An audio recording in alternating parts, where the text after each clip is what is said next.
Alright, cool. So for starting class today, I wanted to ask you guys, have you seen any recent protests on the news? Are you familiar with any civil rights leaders? Does anything come to mind?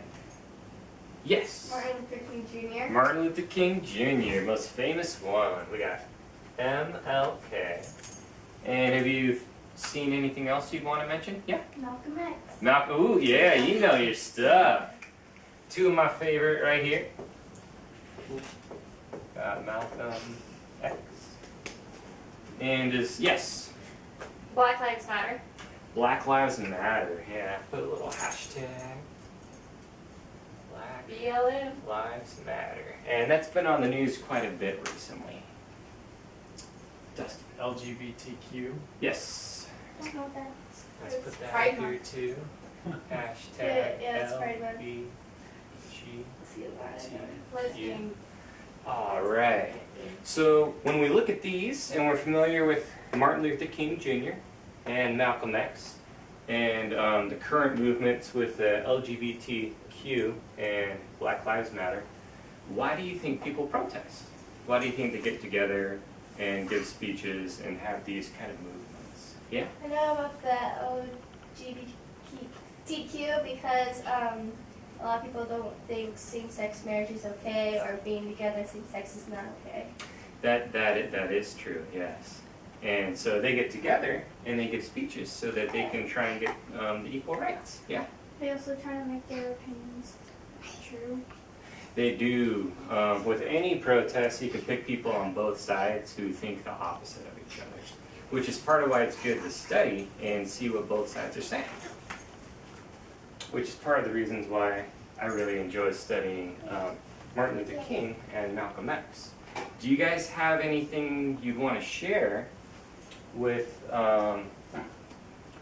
what do you think of when you think of Martin Luther King and Malcolm X? What are some characteristics? That they are both black. Yeah. Put that down. They both are black men.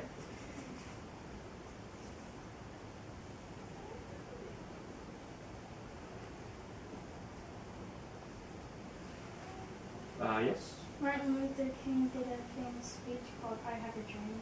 Yeah, we got the I Have a Dream, which is the most famous speech from the civil rights movement. They're contemporaries of each other, so they're both like in the 50s and 60s. Yeah, they're both contemporaries.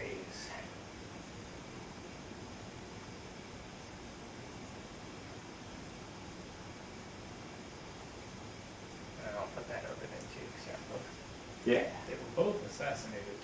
They were both assassinated at the same age. I think it was 36. We'll get to that in a couple slides, which is pretty intense to think about.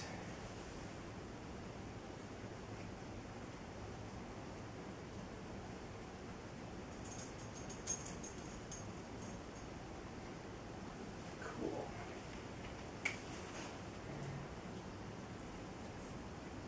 And so today what we're going to be doing is we're going to do a little more in-depth comparison and contrast between Martin Luther King Jr.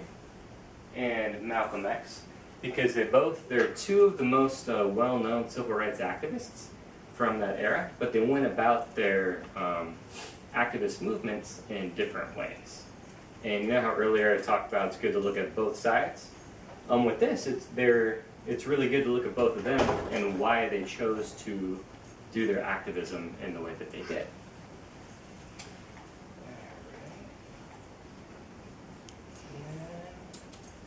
Oh my goodness, where's the clicker?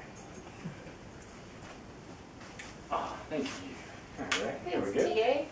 Yeah.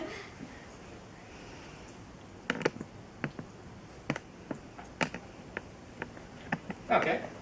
So with Martin Luther King and Malcolm X, kind of add to what we wrote right here.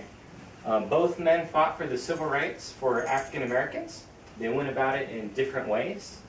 They both had the same goal of freedom, but they used different methods to try and attain that freedom.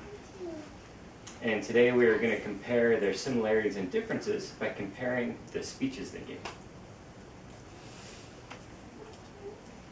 So an overview of Martin Luther King Jr. to kind of refresh ourselves is Martin Luther King was born January 15th in 1929 in Atlanta, Georgia.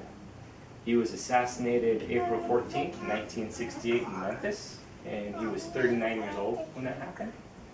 He was a Baptist minister and civil rights activist, and he believed that all people should have the same rights, which could be gained through nonviolent disobedience. He based his beliefs on Christian teachings and from the activism of Mahatma Gandhi. He borrowed a lot of techniques from Gandhi. Who is Gandhi? Who's Gandhi? Gandhi is another civil rights activist from India.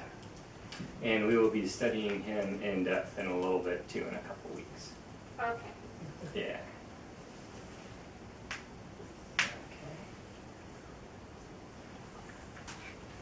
And Malcolm X was born May 19th, 1925 in Omaha, Nebraska. He was assassinated February 21st in 1965 in New York City. He was 39 as well. He was the same age as Martin Luther King when he died. He was a minister for the Nation of Islam, which was an American Islamic movement at the time.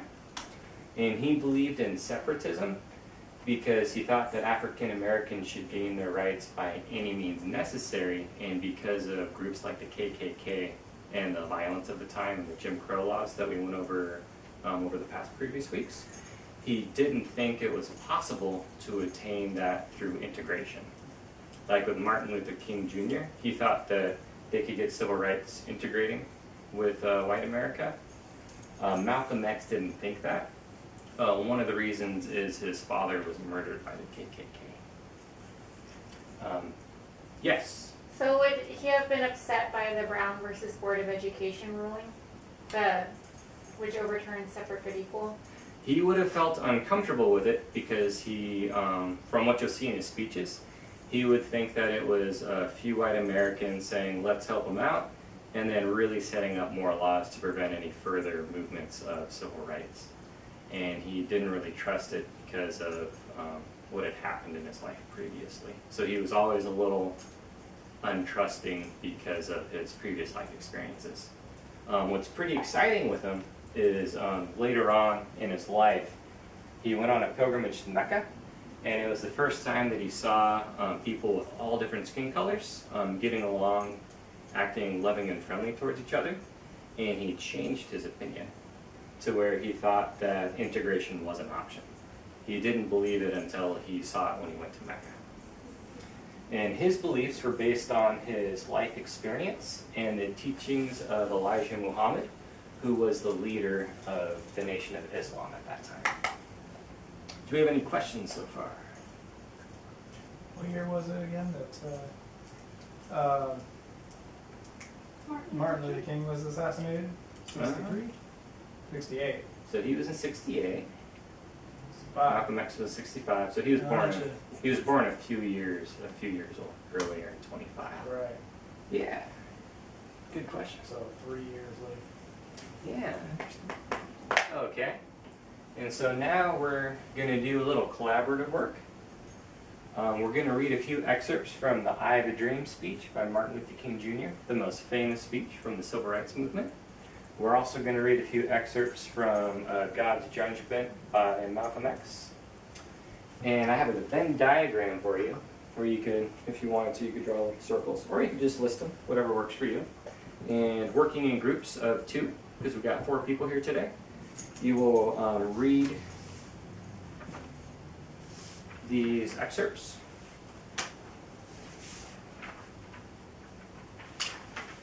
And you will fill out what you think they have in common and what they have that is different. So, we're doing our... Alright, so which group wants to go first? Alright, there you go. So we have a pretty big class here today, so you can share with all the other groups. Yeah. For Malcolm X differences, we got, I don't know. The pessimist. It seemed like he had a more pessimistic approach, where Martin Luther King was a little more on the optimist side. Yes. kind of different audiences. The different audiences, I thought made a pretty big difference because Malcolm X was predominantly, most of his speeches were given in churches that were, from the videos, were almost purely black Americans. And with Martin Luther King, you got a more mixed group to come. Washington, D.C. Yeah. Oh, you know your stuff. I went there for, that's the DC field trip I went on. Oh, that's exciting. It was really cool. Yeah, that's all we wrote down. Okay. Good job. All right, and from your group, who wants to She share? say her name. Oh, okay. All right. And would you like to share? Yeah. Yeah. I'd say some of the differences is like along with the other group said, with like the pessimism and optimism, is extending that further back into history. Like Martin Luther King talked about like the ideals of our forefathers. Malcolm X kind of talked about like the reality of our forefathers. Yeah. Their end goals were different because like whereas like they both wanted freedom, like to them freedom meant like two very different things. Like they used the same words but they had different meanings. We also had the worldview. Malcolm X made stronger demands. Actually, I might kind of go along with, because he's from the north, like people down south are like more gentle and like calm until like they kill you. Martin Luther King, like, you know, worked in the south. Malcolm X worked in the north. Mm-hmm.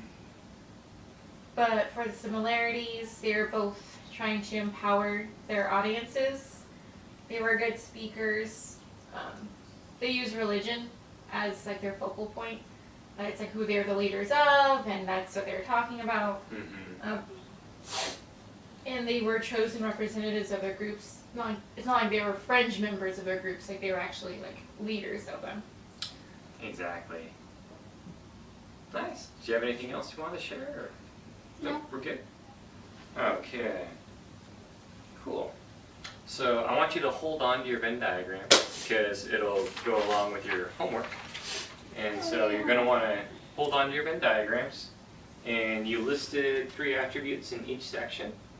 We finished our group work and you validated why they have the attributes in common and the attributes that are different.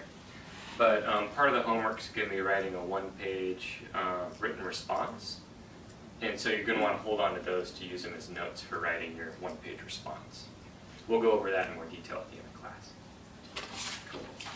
And so now we're going to watch, we're going to compare and contrast them actually giving their speeches. So this is an excerpt from one of Malcolm X's more known speeches called Plymouth Rock Landed on Us.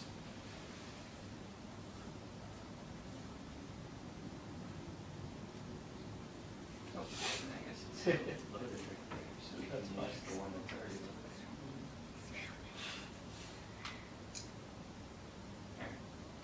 loaded. Americans, Can you expand it? or so-called Negro. One of the reasons that it is bad for us to continue to just refer to ourselves as so-called Negro, that's negative. When we say so-called Negro, that's pointing out what we aren't, but it isn't telling us what we are. We are African, and we happen to be in America. We're not American. We are people who formerly were Africans who were kidnapped and brought to America.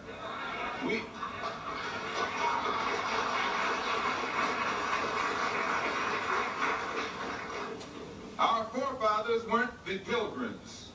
We didn't land on Plymouth Rock. The rock was landed on us.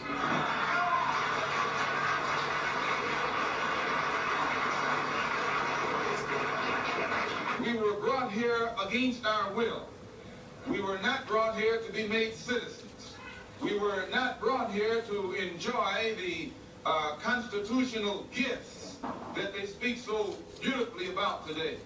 And because we weren't brought here to be made citizens today, now that we've become awakened to some degree and we begin to ask for those things which they say are supposedly for Americans, they look upon us with hostility and unfriendliness. So our unwanted presence, the fact that we are unwanted, is becoming magnified.